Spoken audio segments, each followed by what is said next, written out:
ये शो अभी हम आगे जारी रखेंगे, शो अभी हम खत्म नहीं कर रहे हैं। देखिए, अब हम आपको लेकर चलते हैं रूस और यूक्रेन वॉर फ्रंट पर। कुर्स्क का संग्राम अब दुनिया को डराने लगी है, क्योंकि रूस से लगातार दूसरे दिन भी एटमी महाविनाश की चेतावनी आई है। कुर्स्क जंग में नाकाम हो रहे रूस ने यूक्रेन पर एटमी आतंकवाद का आरोप लगाया है और यूरोप एशिया में सर्वनाश का अंदेशा जताया है। दूसरी तरफ यूक्रेन ने रूस पर ज़पोरिज़िया प्लांट पर हमले का आरोप लगाकर ब्लैकआउट का खतरा बताया है। कुर्स्क की जंग एटमी ब्लास्ट के खौफ के साए के बीच किस रफ्तार से आगे बढ़ रही है, आज आप इसका अंदाजा बखूबी लगा सकेंगे।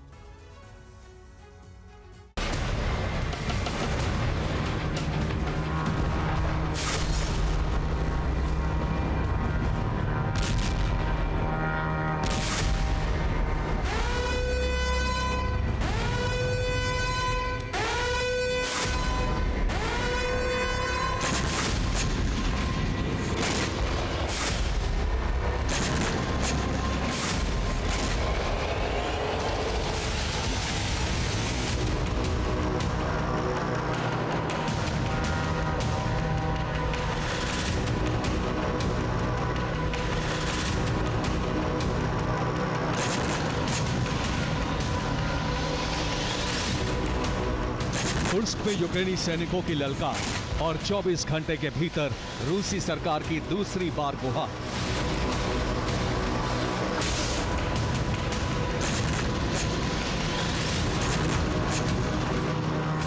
यूक्रेनी फौज रूसी सैनिकों का संहार करते हुए आगे बढ़ रही है, तो दूसरी तरफ रूस इंटरनेशनल एजेंसी से मदद की गुहार लगा रहा है।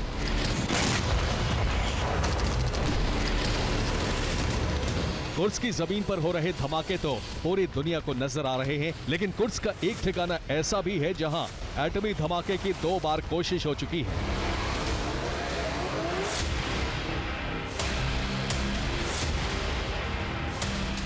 रूस का दावा है कि कुर्स्क न्यूक्लियर प्लांट पर हमले की कोशिश लगातार जारी है। यहां गुरुवार को 5 ड्रोन से हमले की कोशिश की गई। गुरुवार को फिर 3 ड्रोन से प्लांट में ब्लास्ट का प्रयास किया गया।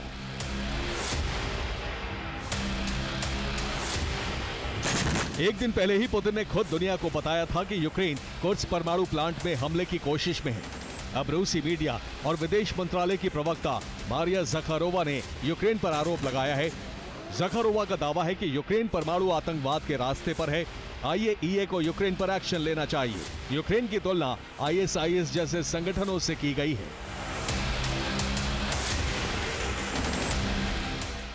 मैं इस वक्त कीव में हूं और यहां मौजूद मेरे सूत्रों के मुताबिक कुर्स्क के परमाणु प्लांट के करीब जंग तो चल रही है, लेकिन यूक्रेन प्लांट पर हमला नहीं कर रहा है, क्योंकि NATO यूक्रेन की पूरी मदद कर रहा है। और इस वक्त न्यूक्लियर प्लांट में धमाका यूक्रेन के लिए आत्मघाती साबित हो सकता है। रूस की मीडिया ने भी यूक्रेन पर आरोप लगाते हुए सबूत के तौर पर तस्वीरें जारी की हैं।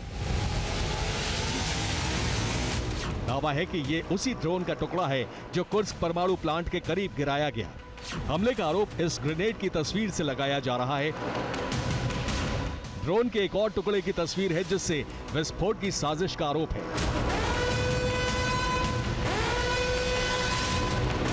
रूस ने दुनिया को बताया है कि यूक्रेन की सेना अभी परमाणु प्लांट से दूर है।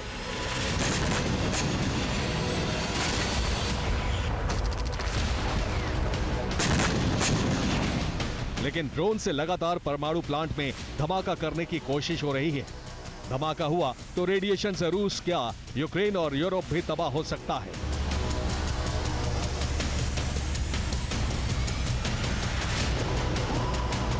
हालांकि सबूत और दावों के बावजूद यूक्रेन ऐसे हमलों से इनकार कर रहा है। तो सवाल है कि कुर्स्क की लड़ाई में लगातार नाकामी की वजह से रूस ने परमाणु रेडिएशन का हाय तौबा मचाना शुरू किया है।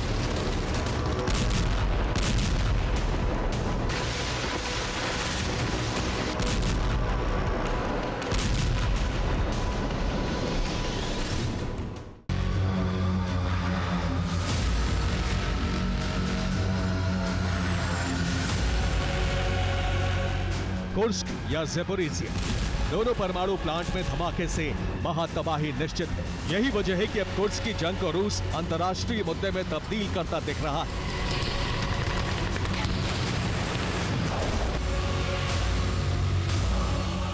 रूस की बेचैनी की वजह है कुर्स्क में यूक्रेनी सेना के कब्जे की रफ्तार।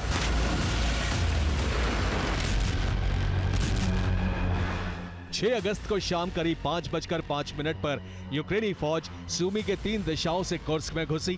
तीनों टुकड़ियां 24 घंटे यानी 7 अगस्त को शाम 5 बजे तक ही कुर्स्क के काफी भीतर तक पहुंच गई। रूस इस हमले के लिए बिल्कुल तैयार नहीं था।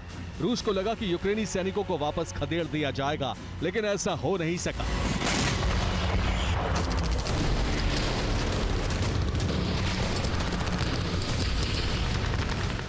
8 अगस्त तक ही कुर्स्क का एक बड़ा इलाका यूक्रेनी सेना के कब्जे में आ गया और कुर्स्क में यूक्रेनी सैनिकों की मौजूदगी का आंकड़ा 4000 के करीब पहुंच गया।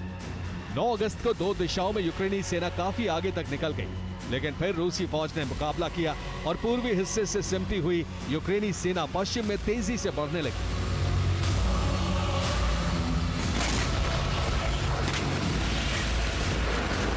11 अगस्त तक कुर्स्क में 5000 यूक्रेनी सैनिक जमा हो चुके थे और रूस के 10,000 सैनिकों की तैनाती पर भारी साबित हुए।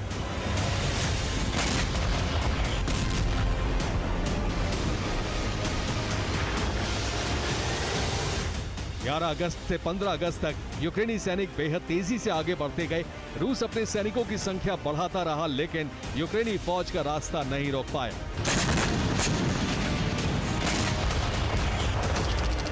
भीषण जंग के बीच इसी रफ्तार ने पूरी दुनिया को हैरान कर दिया। नेटो को नए जोश से भर दिया। विदेशी सैनिक भी यूक्रेन की मदद के लिए भेजे गए।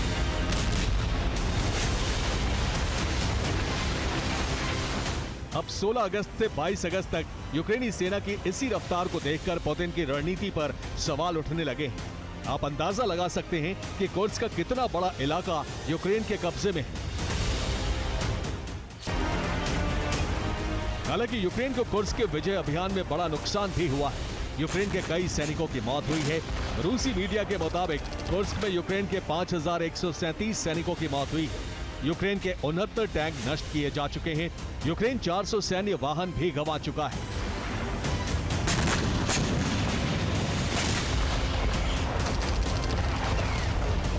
हालांकि अब पुतिन ने रूस के नागरिकों को भरोसा दिया है कि कुर्स्क को जल्द कब्जे से मुक्त करा लिया जाएगा।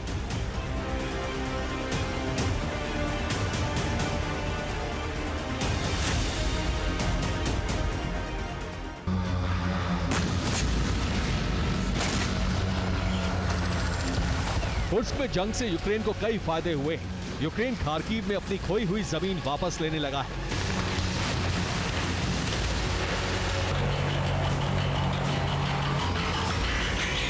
खार्किव में 2 स्क्वायर किलोमीटर से रूसी कब्जा खत्म हो गया है। यूक्रेन खार्किव में रूसी सेना को पीछे ढकेलने की प्लानिंग तैयार कर रहा है। खार्किव में यूक्रेनी सेना का पलटवार होने वाला है।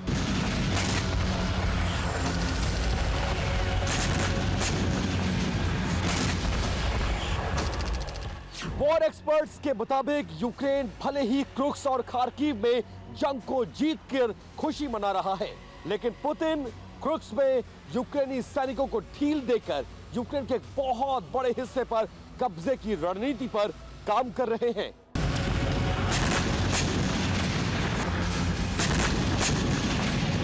यूक्रेन और नेटो इस वक्त अपनी पूरी ताकत कुर्स्क पर कब्जे में लगा रहे हैं, लेकिन यूक्रेन के भीतर रूसी फौज लगातार आगे बढ़ रही है। अंदेशा है रूसी सेना को अब कड़े मुकाबले का सामना नहीं करना पड़ रहा है। अंदेशा है कि यूक्रेन के डोनेस्क, लुहांस्क, खार्किव, सूमी, चासिव यार, ज़ेपोरिज़िया, खेरसोन, बाखमत, अवदीपका जैसे इलाकों पर रूसी सेना पूरी तरह कब्जा कर लेगी। दनीप्रो नदी के पूर्वी किनारे को कब्जे में लेने का अभियान भी तेज है।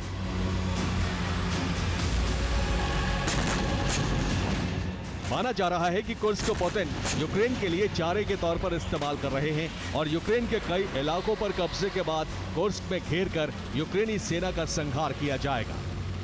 Bureau report, TV9, Bharatvarsh.